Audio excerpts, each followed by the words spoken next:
Welcome to Ask Dr. Love Radio. I'm Dr. Jamie Turndorf, and it's my pleasure to be with you again today. Today's show I'm calling Our Money Matters Messing Up Your Relationship. So I have a couple questions for you.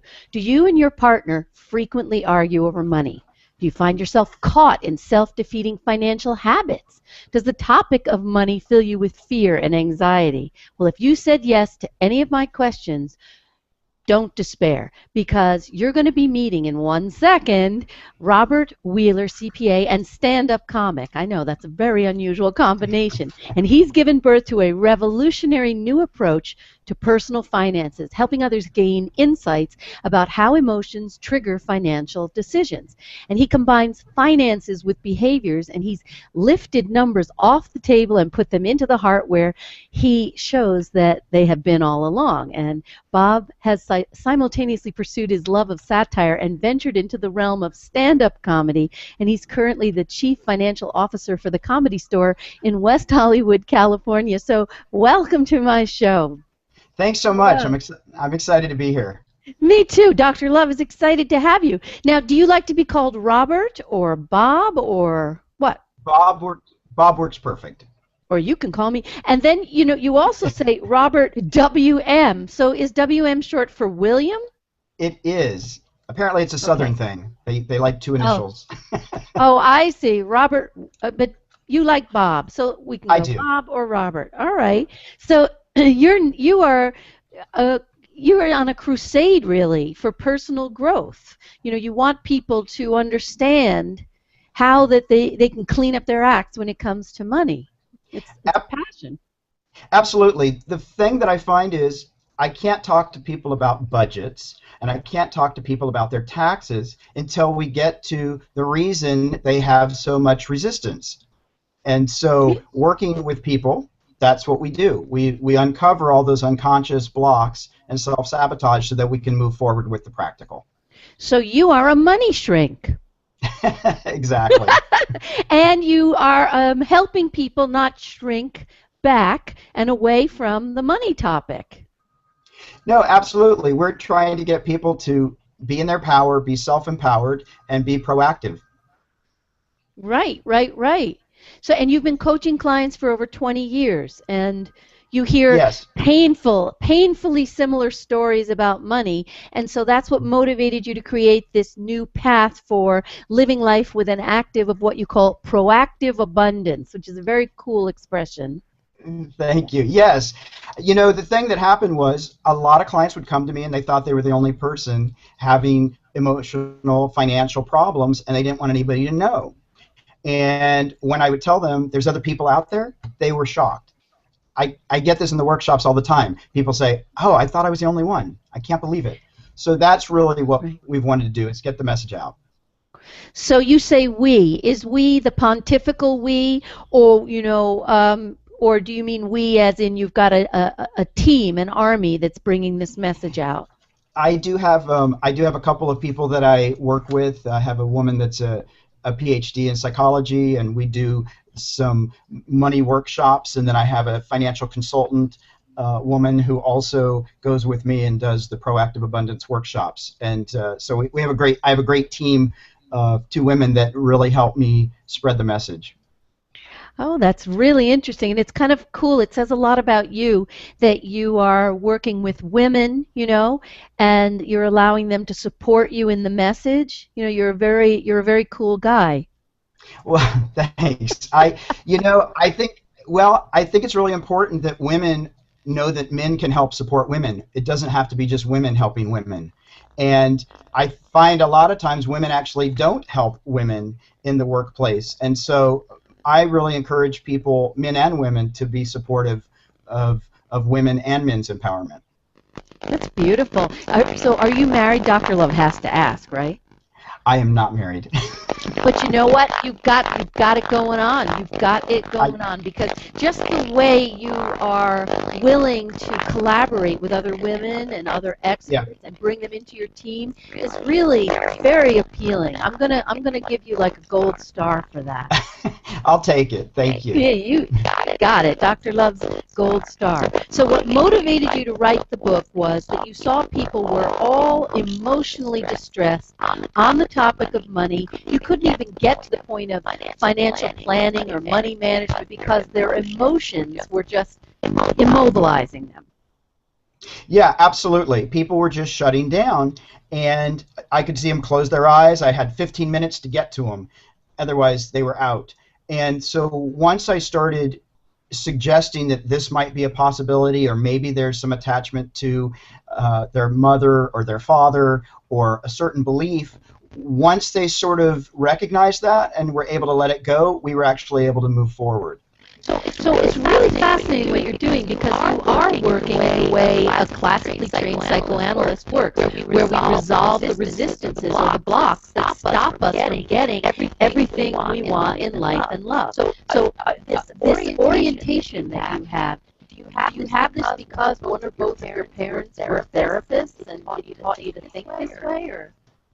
No, I think mainly because my parents didn't do a lot of stuff right, and they had their own blocks, and I realized early on that I was self-sabotaging, and I couldn't figure it out. I was a CPA, I didn't have money, and I was always broke, and I had to really do some work about this. Has nothing to do with my skill set, this has nothing to do with my degree, this has everything to do with emotions. And so once I really started doing a lot of personal work, a lot of therapy, and then I'm also, my sister's a therapist, and I'm also becoming licensed in core energetics, which is somatic body-based therapy, working with people.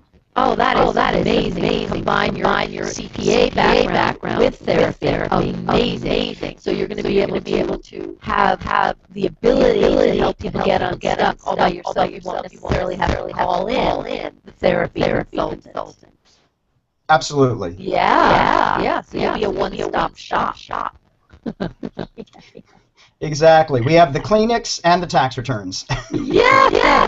This is great. So now, I'm thinking about how so often this comes up with my patients where they'll have cyclical patterns with money, where I have one patient who, when he grew up, it was either feast or famine. They lived at one time in a huge mansion, very rich, then they were on the balls of their butts and had nothing. And I saw that he was repeating the cycle. He has it and he doesn't. And it's so amazing how we have these programs in our head that train us to expect that this is the way it's supposed to be. And we don't even realize that 95% of everything we do in life comes from these unconscious triggers. And that he was unconsciously sabotaging himself when he would have money, then he would do things to not follow up with his clients, and he would lose them, and then he wouldn't have money. And it was totally unconscious. He didn't know.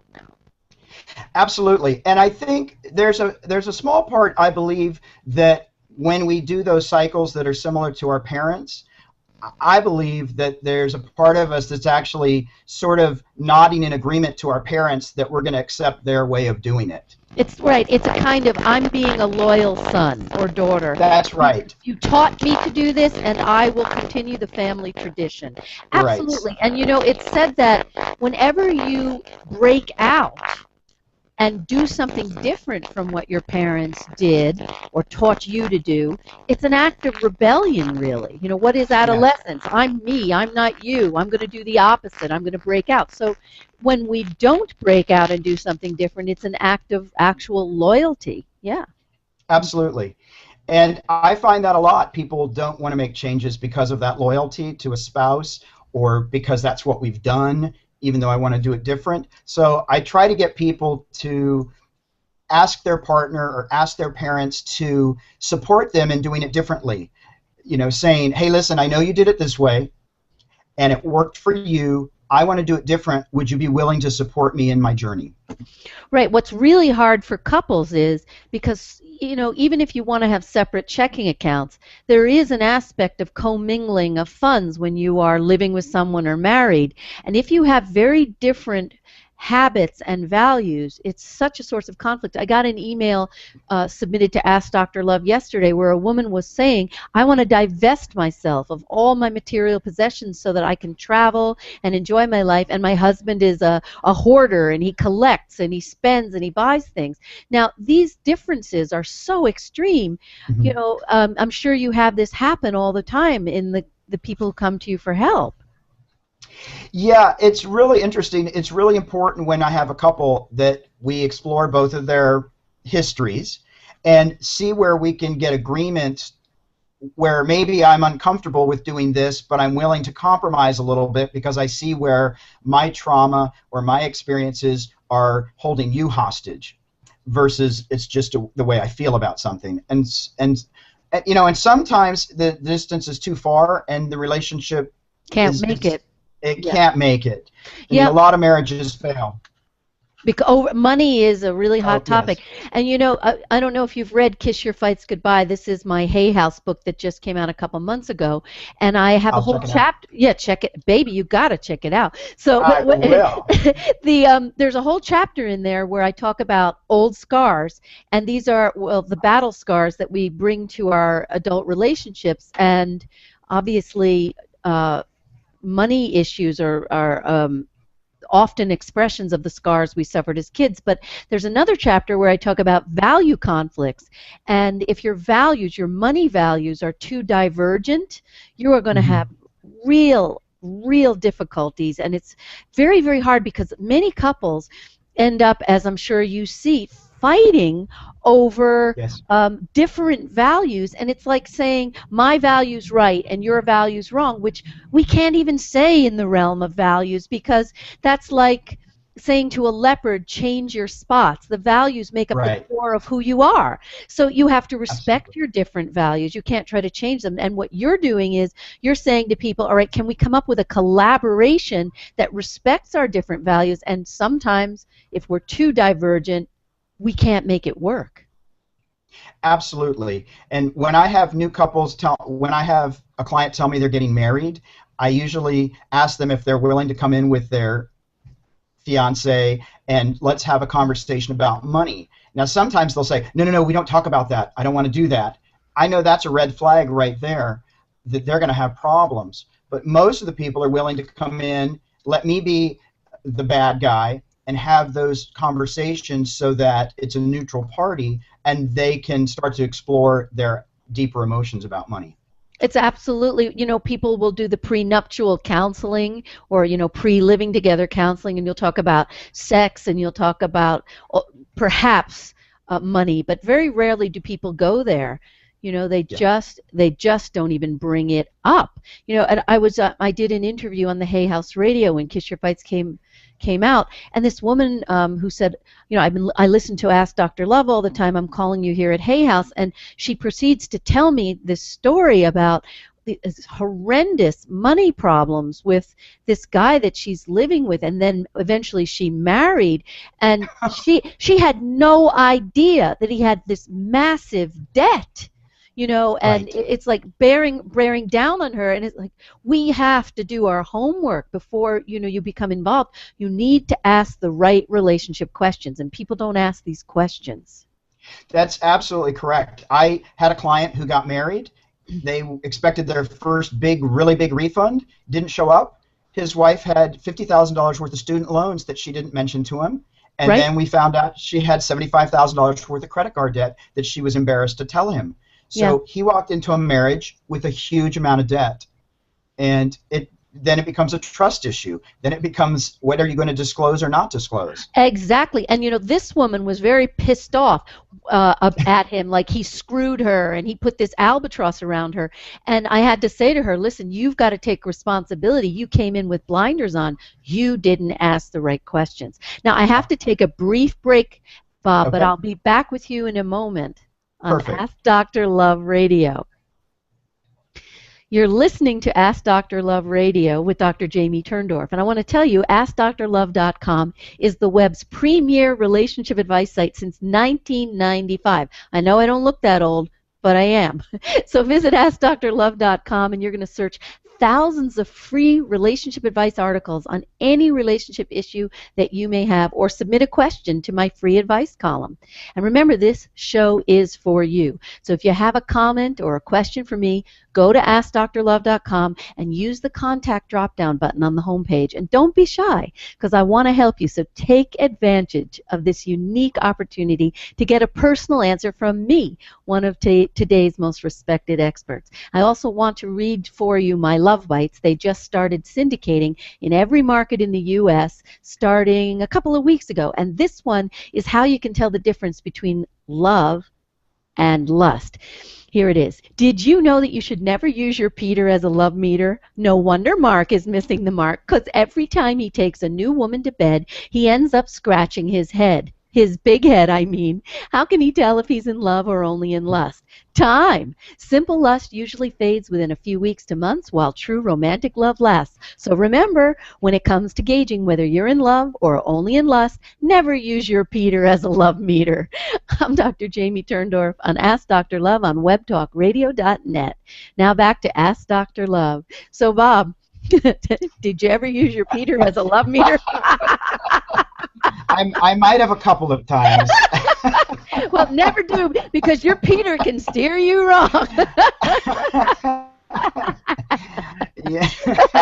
Oh, that's a whole Absolutely. other. Oh, yeah. No, never don't use your Peter as a financial meter. Oh, no, you can use your Peter to meet her, but no, you.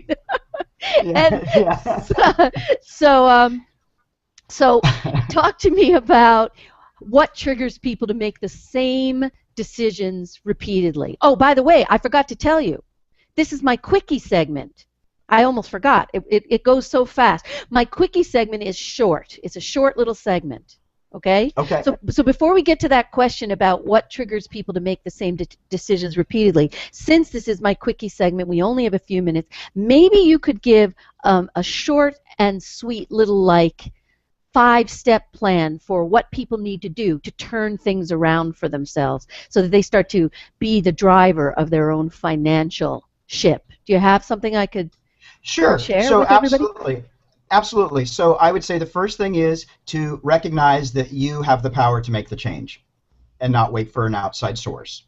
That's important. And then two, you got to make the commitment that you're willing to do the work even when it gets unpleasant. And then three, you need to assess your financial situation so that you can then see where you need to target and start to make changes in your life. And That's then you need, awesome. yeah. That's awesome. And what's really good is that you're able to come up with it without warning, because I gave you no warning. Yeah. It's great when you can do it on command, you know? So Absolutely. and that's a really good 3-step quickie. So the first, again, is tell everybody again. Realize that you have the power to make the changes yourself. You have the power. You don't need to be loyal to your parents and their dysfunctional, screwed up ways, right? Absolutely. Then you need to make the commitment that you're willing to do the work. Right. And then you need to assess your current financial situation so you can figure out where you need to make changes. Right. And this one's a biggie, because a lot of times when I'll say to my patients, listen, it is totally messed up what you're doing with money. I want you to come in and show me a spreadsheet, you know, of everything you're spending and where it's going, and they just look at me like, what? I don't know. And the whole idea of even putting it on paper is the first step to becoming responsible. And if you're used to acting on impulse when it comes to money and gratifying your urges without thinking, putting it on paper is the first step to getting impulse control. Absolutely, and that's why I don't even worry about columns. I just worry about getting it down, because for a lot of people, it's overwhelming just to do that step. And I know most of my clients don't even look at their bank statements when I first meet them. Mm-hmm. Mm-hmm. If there's money in the bank, they spend it. Mm-hmm. Mm-hmm. So, want to go over some of my fun tweets on the topic, because my quickie always includes some tweets to help drive the point home of the message of the show. So, want me to lay a few on you? Yes. Are you ready, baby? Okay. So, it's hard to call each other honey when you're arguing over money. You ready for the next one? Yes. It may sound crass, but when it comes to money, is your partner tighter than a frog's ass? Very bad. Very, very bad. I like On your sense of the, humor. very, very bad. On the topic of money, do you want to cry because you and your partner don't see eye to eye? Okay. Do you have compunctions about your financial dysfunctions? I- Now that one's kind of going for the guilt nerve, you know? Do you even have compunctions? And you can change the way you look at pocket change, Absolutely. right? It's absolutely. Absolutely. We'll get into that, I'm sure. And I, your monthly bills don't need to feel like bitter pills. And you can get out of debt and end the money fret. And when you're in the know, money can be friend, not foe. And that's what we want. I like it. Yeah. So we were starting to talk about what triggers people to make the same decisions repeatedly. So I'm going to be coming out of the quickie segment in a second, but I wanted to give you a heads up so you could think about that one because, you know, you're very quick on your feet. And I know that you have a lot of really, really actionable steps, which I've already seen. So I want people to understand what's triggering them to make the same decisions repeatedly. And then maybe we can talk when we come back from the break about what they can do to get out of this. Okay, so I'll be back with Absolutely. you in a moment on Ask Dr. Love Radio. Great. You're listening to Ask Dr. Love with Dr. Jamie Turndorf. If you yearn to get along better with your life partner or your spouse, friends, family members, and even your coworkers, my latest Hay House book, Kiss Your Fights Goodbye, Dr. Love's 10 Simple Steps to Cooling Conflict and Rekindling Your Relationship, shows you how to turn conflict into connection for a lifetime of lasting love. So join my love revolution. Sign up for my free newsletter at AskDrLove.com and receive an exciting free gift, a free excerpt of Kiss Your Fights Goodbye. This is Ask Dr. Love with Dr. Jamie Turndorf, and if you have a question or a comment for me, submit it using the contact button at AskDrLove.com or catch the archived show at webtalkradio.net. You're listening to Ask Dr. Love with Dr. Jamie Turndorf, and once again, back to Ask Dr. Love Radio. So, can we talk a bit? Welcome back. I want to welcome everybody back to Ask Dr. Love Radio, and we're talking with Bob Wheeler about financial issues and the money nerve. So what is the money nerve, by the way? What do you call that? So the money nerve, that's the place in all of us where you cringe, get sick to your stomach when you see a bank statement overdrawn, or if you have a credit card declined, or something happens unpleasant financially and you have that feeling come over you that's physical. Yeah, where you want to barf, right? Yeah. We want to That, barf. A lot of people, yeah. it's in the stomach. It just makes us sick. Makes Ugh, us that sick. sinking feeling. Right, right, It's right. hopeless. It's sort of Despair. like the Dr. Love's equivalent would be up the condom broke. Oh, that kind of thing. Exactly. The money condom. There you go. Oh, wait a minute. That's like, oh, this is very not PC about what. Oh, no, I don't know if I can say this on the radio about coming into money, but we can't say it on the radio. If I weren't syndicated, I could get away with it, but I don't think I can. I like it. Yeah, I right. like it. So tell us what triggers people to make the same decisions repeatedly. So there's a couple things that trigger people to do the same thing repeatedly. One of the things is we have a fear of failure, a fear of change. We are comfortable where we are, and if we make different changes, we'd actually have to take responsibility. We might fail, and so we go through these whole stories of it's just better to just keep trying. That's also coupled with what I call magical thinking, and magical thinking is it's just going to work out. I know we have facts that say to the contrary, but I'm going to trust the universe. I'm going to ignore the facts because I really want it, and magically it's all going to work out this time. Okay, so what you're saying is we kind of the whole new age philosophy of, oh, the power of intention, and I can just affirm that it's all going to work out and put my blinders on, and prosperity is just going to magically fall into my lap, even though the habits that I'm engaged in are not working. They are putting me in debt. I am spending more than Absolutely. Yeah, so it is magical thinking. And human beings, as you know, because you are working with emotions as well as money, human beings are really amazing in the way they keep doing the same thing that doesn't work. Thinking, it's like putting a coin in a soda vending machine, but you want a candy bar. And I'm going to keep Right. putting that coin in there and banging it. Why isn't it delivering a candy bar? I'm going to keep doing the same thing, even though it doesn't produce what I want. And even though it doesn't work, thinking that it's eventually going to produce a different outcome. But what doesn't work doesn't work. That doesn't change. Yeah. Exactly right. And I definitely believe it's important to have intention. I definitely believe it's great in trusting the universe. But the reason I use the phrase proactive abundance all the time is because we have to look at the vending machine and realize it's not going to give us candy. And we have to move to the next machine. No So we matter have how to good be you affirm, no matter how good your affirmations are, right? That's Yeah. right. Right, That's right, right. right. We have to participate with the universe. We can't just do it hoping that an outside source will fix everything for us. Right. Now, what do you think about credit cards? Because you know how a lot of people will have impulsive, spending habits, and credit cards make it easy to do it. Well, I want it, I'll pay it back. So what do you do Right. about credit cards when people are not making good decisions?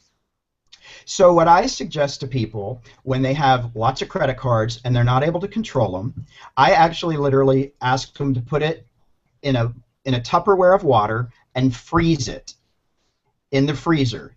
And that if they really want to use their credit card, they're going to have to wait for it to thaw. And it gives them a little bit of time to really think about whether they want to make that impulse buy. Wait a minute, this is like freezing your accounts. Literally. That's really smart because it's a way of not immediately acting on impulse. It's sort of the same as when a person has a food craving, another Right. impulse. And if you can just pause and give it 10 minutes, it may pass, or smell some lavender, which will change the chemicals that are being triggered, and just passing that impulse, it will often go by. Yeah. No, absolutely. And one of the things that I really work with people is trying to get that hiccup in their thought process so that they can make a change. Because if we just keep going, going, going, going, and we don't take a breath, we're not going to change. But if we can create a hiccup in our thought process, we can take a moment, reflect, and then decide to make a different choice. That's awesome. I love that. And then have you ever had any clients who have melted the water in the Tupperware? If they have, they haven't shared with me. See, and the thing is, I think microwaves have to be outlawed as part of this plan because it's kind of easier to melt the stuff with a microwave. If you had to use the regular over-the-counter, on-the-counter melting technique. Right. Well, I've heard that the metal strip actually, if you microwave it, actually gets messed up. So I think that That's would be great. true. That's right, right, right. It actually messes up not only the credit card, but it messes up your microwave. Then you have to buy a new It's, microwave. So then that messes. Oh, geez. Yeah, but I it's get it. I get it. Oh, that is absolutely. funny. So, wow. So, what you talk about having a plan or a roadmap. So, why is that so important? Explain that to everybody. Okay, so I'll give you an analogy. So if I want to go from LA to New York, I have a lot of different ways I can get there. I can fly, I can drive, I can walk. Now, walking to New York from LA might not be very pleasant. I might see a lot of pretty things along the way, and maybe I have the time, but maybe I need to be there immediately. So if I know that I have different options, then I can determine what's going to get me where I need to be with meeting my needs, and somebody else might have a different set of needs. So, and there's risk in all of them. If I fly, the plane could crash. If I drive, I could run out of gas. Right? They all have different risks, but at least I can make an assessment of what works best for me. And if I don't know where I'm going, I'm just going to be driving blindly or walking blindly, and I'm never going to get to any destination. That's cool. Now, I remember, I think it was Robert Kawasaki, the guy who wrote Rich Dad, Poor Yes, Dad. I think it was he love him. who, yeah, I think he was talking about, the differences in the habits of wealthy or rich people versus people who are not. And he talks about how the wealthy have a habit of saving, more, Hmm. more than people who are not well-to-do. They put money aside. They don't live, at the limit of what they're earning. Do you agree with Right. that? Yeah. Absolutely. And I think a lot of people will tell me, I'm going to start saving when I get the big bonus, or next time I get this little windfall of money, I'm going to do it. And they never do. So I always tell people, just start with $25. Just Hmm. do something. Create a new habit. It doesn't have to be impressive. It just needs to be an action. Absolutely, because otherwise we sound like people who are, struggling with drugs or alcohol. Well, I'll quit when blah blah blah. My wife stops being a bitch, or Right. and Exactly. there's always a reason when I'm not depressed, when I'm not, because so you just start now. Today is the first day of the rest of your life, and you just do something different now. And right? And Yeah, then also, absolutely. a lot of people will put money like under the mattress, and they're Right. not putting it in, because that's the other thing that wealthy people do. They don't just put the money in a savings account, they put the money in investments that grow.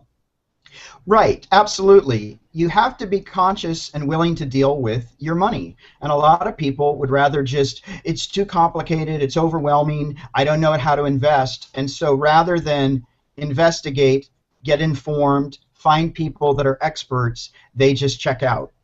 hmm it's interesting. I was talking to a French woman, and she said that in France, a lot of people don't invest. It's much less, she says, embedded in the culture for people to invest in stocks and bonds. Are you aware of, the habits of other cultures? Not as much. I'm still exploring and learning. I've started traveling around the world, but I'm still just getting familiar with other cultures. I think our culture does a really bad job of telling us we never have enough. We've got to have the newest equipment and charge everything now, charge it all now, so that you can have the life you deserve. And I think the media really just does a disservice to us in believing false information. One of the ways that I've always viewed credit cards as like portable cash, and that I will only use it if I know it's going to be paid off by the end of the month. What do you think Right. about that? Well, I think if you can be really uh, good about following that, then it's okay. But most people just tell themselves a story. Most people say, I'm going to pay it back, but they have no intention of paying it back. So I think And the, that what I'm saying is, if you have the plan, you don't use this because you're going to be putting it on, borrowed over time with high interest. You're using it because you just don't want to travel with a wad in your pocket, but you're going to pay this back. Otherwise, don't use the card. I mean, certainly when you travel, you need a credit card versus cash. That's absolutely true. There are times when it's imperative to have that. But I think as a way of life, the problem with credit cards is it doesn't feel any different when you swipe $5 or $50,000. You don't feel it. When I give away a $20 bill, I weep. Yeah, right. I don't want to part with my cash, but when I use a credit card, I feel nothing. Well, that's what I'm saying. So if you visualize the credit card as just, it is cash, and you have a discipline of saying, Right, I am not putting this, because I know so many people who get into trouble where they can't catch up because the interest is so high, and right. now they're never paying down the principal because the interest is just what's keeping them, treading water. So if you view it the way I'm saying, this plastic is really cash, and you don't use it if you don't have the money to pay it back right No, away. I think that's a great idea. I think a lot of people just convince themselves a different story, and that's so I tend to be. So you're saying just don't even use the card, is what you're I saying. say I say don't use them. I don't even keep them in my wallet. I don't have them in my wallet, and if I need to travel, I'll put them in when I go traveling. But That's it. I don't carry credit cards. Absolutely. So we're on the same page with that. I'm not using it in the same way that you're. It's just, well, I guess I just have a lot of discipline. My You husband used to, do. yeah, tremendous. My husband used to say, he was a Jesuit priest of all things. Can you imagine me married to a guy who was one of the most famous Jesuit priests in history? He eventually leaves the Jesuits and the priesthood. But he said to me, Jamie, you're more disciplined and more austere than any monk I've ever known. Well, that's a Yeah, good thing. That's a yeah, good well, thing. yeah, but we don't want to be this way in every area of our lives, right? Right. Not at all. So, Not at all. yeah. So, do you think we became clear on the emotional link up with money? Because, so often when you think about, I said in my newsletter, money to the unconscious signifies more than just money, just like sex signifies more than just sex. So for a lot of us who come with the old scar of, I was deprived emotionally as a child, Mhm. I was abandoned, so often we look to fill that emptiness in ourselves with things. So we start feeding the orally deprived, starving baby with things. We use money to try to fill our emptiness. Have you noticed that with your clients? Absolutely. And one of the things that happens when we start getting more responsible and conscious about our money is we start having better communication with our partner. We start having better communication with our children. We start eating more healthy. We actually, it becomes a lifestyle because we're actually healing other parts of our lives. For me, money's just the way in to That's wonderful changing. because you're talking about what I talk about all the time, which is impulse control. Just because I Right, feel like whipping it out, I'm not going to whip it out. Whether it's a body part, my tongue, my right. credit card, it's about really disciplining and being conscious and thinking about what we do and what we say and the impact it's going to have on us, the other person, our future. It's about living consciously in every area. I love the way you're saying money is just a symptom that if you're mismanaging it, you're not living consciously. Absolutely. And I really believe it's all about conscious choice. And when we do the work, I tell people, please don't be judgmental, just be curious because we just want to observe and learn what we're doing. And if at the end of the day you decide to go buy some clothes because it makes you feel good, I'm not saying don't do it, just do it consciously. Mm-hmm. Really, absolutely. I very much, I'm very aligned with what you're talking about. When your publicist reached out and asked if you could come on my show, I'm not even sure she was aware of just how aligned we are.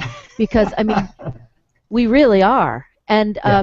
it's wonderful having this conversation with you. And I just want to know, why is it everybody who comes on my show that I connect with has to live in California when I'm on the East Coast? So I just don't get it, because if you were in New York, we'd be hanging out. So I'm going to take a brief break, and Sounds good. I'll be back with you in a moment on Ask Dr. Love Radio. You're listening to Ask Dr. Love with Dr. Jamie Turndorf. If you've recently been through a breakup and you're looking for a second chance, wondering how you can reconcile with your ex, or if it's even possible after all you've been through, Make Up, Don't Break Up presents my 5-step plan for reconciling with your ex. And this plan was developed out of years of research working with thousands of couples at my Center for Emotional Communication. And this is a proven, no hype, no nonsense method that gets right to the root of the problem and shows you how to reignite that spark and rekindle your love. So for more about Make Up, Don't Break Up, visit AskDrLove.com. Now I'm going to lay my other syndicated love bite on you. This one, if you're driving in the car and you hear this, well, you may have to pull over because these love bites are a little racy. This one is about how going green can help your love life. So Mary's about ready to give love the shove, because no matter what she tries, men don't know that she's alive. To turn guys on, Mary needs to turn on what I call green lights, nonverbal signals that let a guy know you're ready to go. Most guys won't approach a woman unless they're sure to not be rejected. So ladies, if you want to kick your love life into high gear, make your signals clear. Turn on those green lights and flash your pearly whites. I'm Dr. Jamie Turndorf of Ask Dr. Love on webtalkradio.net. And now, back to Ask Dr. Love. Welcome back to Ask Dr. Love Radio. I'm talking about money matters and if money is messing up your relationship. And I have a really wonderful guest, Robert Wheeler, CPA. So, I was reading your bio as I was preparing the show. And what is so cool about you is, besides being a stand-up comic, apparently you're traveling all over the world. You're doing a lot of interesting things. It says you've traveled all over the globe to high altitudes, climbed Mount Kilimanjaro in Africa, arrived at the base camp Everest in Nepal, climbed several similar mountains in between. Wow. and you've done Grecian marathons. So you're a financial behaviorist and you're a stand-up comic. So are you actually saying that you actually do a gig? You go to the comedy clubs and you do stand-up? I do. I'm actually a paid regular at the Comedy Store, and Oh my God. I well, it's funny. For the longest time, I couldn't speak on my own, and doing stand-up comedy was a way to give voice to my frustration and all the stuff that was going on for me because I just couldn't do it in my real life, and so it was an outlet for me. And even though it was terrifying, it was basically therapy. And so Oh. I love that, and I love connecting with people. And now I'm able to do both. I'm able to say what I need in my real life and on stage. It's funny because some people, I was told Don Rickles, he'll make you pee your drawers in his Yeah, private life. You're out to dinner, he's making you pee your drawers. Other comics, when they're in their personal life, deadpan, not funny at all. You know? right. So, how about you? Where do you fall in this camp? You I just leave it at the door, or what? No, I would say I joke a lot. I would say that I mean, even in Nepal, I had all of the Sherpas laughing, and I like to have a good time. I like to enjoy my life, so I'm always laughing. So, is your sense of humor as kind of racy, raunchy as Doctor Love's, or You know, mine's a bit more self-reflective, and I sort of took on the persona of the lovable loser, the oh, passive-aggressive guy, and are you you know, passive I aggressive? Are you really? I used to be. I used to be a lot more. I probably have a little bit of it left, but Oh, yeah, I that's used to. funny. That is funny because I don't get that vibe about you at all. I I think really it's don't. changed. It's changed a lot. I used to say I'm a really nice guy. I'll let you in front of me if you're in traffic, but if you don't wave thank you, I'll truck you down and slash your tires Yeah, because but that's not passive aggressive. That's way being passive aggressive would be I'll pull in front of you and then I'll hit the brakes and I'll go really slowly. Right? that's true. That's true. Right. Right. That is so funny. So when you do your stand-up routine, do you bring the money into it or no? I do. I bring in my old money habits and my old self-sabotage, and I think that helps people to laugh because they can relate to where they have their money issues and like to think that it's other people. So owning that, I think, gives people a certain amount of freedom. So what would you say was your worst, your former worst that you make fun of in your stand-up? Your worst money habit? Well, I think my worst money habit was I just used to give it. I mean, it's not even really funny. It's sort of sad. I used to just give all my money away so that I didn't have to be responsible. You mean It, give it away like as in to I would just charity? I would just no, just spend it on frivolous stuff, so that my family had a belief that I needed to make a lot of money to take care of them, and I Oh. and I really didn't sign the agreement. Oh, I have heard that one. I Yeah, actually had a patient who was just absolutely not making a dime. And when I realized it was the same, that his family was expecting him to take care of them, well, if you're piss poor, you can't, can you? Yeah. that's exactly right. And so I made sure that I was piss poor for a very long time until So I that's realized, interesting yeah, because that was like cutting your nose to spite your face, right? absolutely, Abs- absolutely, wow. I get that. And so then when you were willing to say, guess what? I didn't sign on for taking care of you, then you yeah. were able to accumulate wealth. Yes. Yeah. Once I owned it and said, I'm going to make the choices, and if I want to make money, I'm making it for me. And if I decide to share it, that'll be my choice, not my obligation. And so what happened in terms of they expect you to take care of them in their dotage. So do you take care of them now? I do help out, but it's out of my desire to do it, not out of an expectation. And there's no Right. longer an expectation. And so, I mean, it was a little rough there for a bit. I cut off Yeah. communication. I had to cut off communication and come back and say, these are my terms. Yeah, And you laid it on them absolutely, which was a very healthy thing to do, and happily they were healthy enough to accept the redefinition of the contract.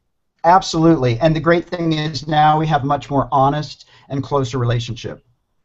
Now one of the things that's really hard, I was thinking about intimate relationships, whether you're gay or straight, living together or married, if you haven't made an official contract before you come in, where you know your money habits, how much percentage of our income we want to save versus how much we want to spend, if you haven't put all this on the table, Right. then it's not even about renegotiating a new contract, it's negotiating a contract midstream. Absolutely. And it's so important for people to have this conversation. I see many clients who withhold information from their spouses and their partners. Yeah. And what I know is that that bleeds into other parts of the relationship. Absolutely. And then also, we were speaking a few minutes ago about how we may overindulge ourselves in order to fill those empty emotional Hmm. places in ourselves from the deprivation we suffered as kids. Well, also, the we can look to money as a measure of how much our partner loves us or doesn't. So if you don't want to give me something, that means you don't love me or you're being Right. cheap with me. So we view money as synonymous with love. I remember this case. I said this in the newsletter about, and this was true. They were multimillionaires, and the husband every year would say, go buy yourself a new Mercedes to the wife. And a lot Mhm. of women would say, oh, isn't that great? He was so generous. Well, this pissed her off to no end because he didn't make the effort to go and find the gift for her. He just made her do it herself. So there was a lot of emotional significance tied up with this. No, don't just hand me the checkbook. Come from the Right. heart. So do you get into that with couples where they're arguing over, you're not giving me enough. You're not generous enough with me. What I'm really talking about is emotional. I don't feel loved by you. Right, absolutely. And that's where I think when I talk about communication, money is the starter of the conversation. But when I have a couple that's saying something like this, saying, you don't love me, we have to take it out of the money and then look at the context of, are you hearing your spouse? Are you hearing what they're saying versus just trying to, solve a problem and throw something at them? Because a lot Absolutely. of us, and I think a lot of men have been taught to just throw money at it and that solves it, and you don't actually have to put your heart in it. You just write a check and it's done. Absolutely, and you're missing that relationships, intimate relationships, are an emotional contract. I have a technique in Kiss Your Fights Goodbye. I think you'll find interesting. It's how you can strip to solve your fights, and I don't mean getting naked. I'm talking about Oh. you could no. It's stripping away the overt content to get to the real meat of the matter. So in the Right. case of money fights, we strip away the discussion of how much you're giving me or not giving me, and we strip it away and we draw what I call a fight map, where you uncover you chart the emotional course of the fight to discover what you're really disputing about. And it isn't until, as you see, we get to the emotional level that we can really make headway and resolve our issue, whatever it is. Absolutely. I like that technique, so I know I'm gonna borrow that. You're going to Because borrow the stripping, yeah. exactly. We might let them Wait a get minute, you're naked, going to but borrow a stripper, yeah. Wait a minute, you have to tell your clients, we're going to get naked in my office. we can do that in California. Really? No, I have to get you a signed copy of Kiss Your Fights Goodbye, because really the whole section on how stripping solves your conflicts will be fun for you. Yeah, Absolutely. that I will like be that. fun. Yeah. So what about when people say to you, when am I going to get rich? Because I'm sure you hear that all the time. What do you say to them? Well, I always say it to them, how long did it take you to get in debt? Yeah. And they might say, okay, it took a little bit of time. So it's not going to happen overnight, but if they're willing to do the work and they're willing to change their mindset, it can happen relatively quick. But I tell people it's probably going to take a year to 3 years, depending on what the whole situation is, but it's doable. I have seen people turn their lives around dramatically in 1 year when they made the commitment. Oh, absolutely great. And what's one thing a person can do today to start setting a new course to turn it around? Take an action, put some money in a savings account, call a professional to learn about investing, talk to their spouse and say, will you support me in learning to do it differently? So you just need to take an action and just take one. You don't have to do 50 of them. It's baby steps. And if you can start to do one or two little steps, you'll gain the confidence to start doing more steps. That's great. So, so what can people do? Like, what's the best time to make a change? Because a lot of time people will say, "Do I have to wait until I have a lot of money to get started?" So I think we spoke a little bit about this. Just start now. Put Just start aside now. something, just a little something. Do you have a success story, like a really good, Well, debt to riches story? Yeah. well, I had a client who came to me, was going to get married. Her boyfriend was in significant debt. She had not saved, and we sat down and made out a plan, and I knew that they wouldn't stick to it, I was sure, but we did it anyway, and they came back a year later. They had eliminated all the credit card debt, which was about 50 or 60,000 bucks. They had saved up enough money for their down payment, and they were regularly saving and had a nest egg that they were putting money into for emergencies This in is a 1 year. nice story. And their relationship was saved as a result of this. Absolutely, because what happened was they made a commitment to be a team and that they were both going to work on it together. She didn't blame him, and he didn't take it as criticism. They both knew that they had to tackle it, and then they did it together. And it's amazing. They just had a baby, and I think they're going to be amazing parents because they're really focused on a team. I really like the work you're doing. I like it a lot. So I want people to know about your book. It's called The Money Nerve, Negotiating the Emotions of Money. I want people to know how they can find you. So we have Absolutely. 3 minutes left. So tell everybody about all of these things. Great. So you can find me at themoneynerve.com. themoneynerve.com. That has the book. You can also get it on Amazon. The website also says where my workshops and my presentations are, and you can also email me through that, and I will respond to people. And that's really the best. That's the best way to find us. But we're also on Amazon and other good Barnes and Noble, other good bookstores. So are you coming to give any talks or workshops in the East Coast in the New York area? Not at the moment, but we're working on that. We've been doing some really great workshops on the West Coast, and I'm seeing a lot of demand for it, and I'm looking to move to New York, Nashville, Chicago, and really start to bring it. There's a lot of people that are ready. You're going to bring it. And in the South, you're going to say you're Robert W.M. Wheeler. That's right.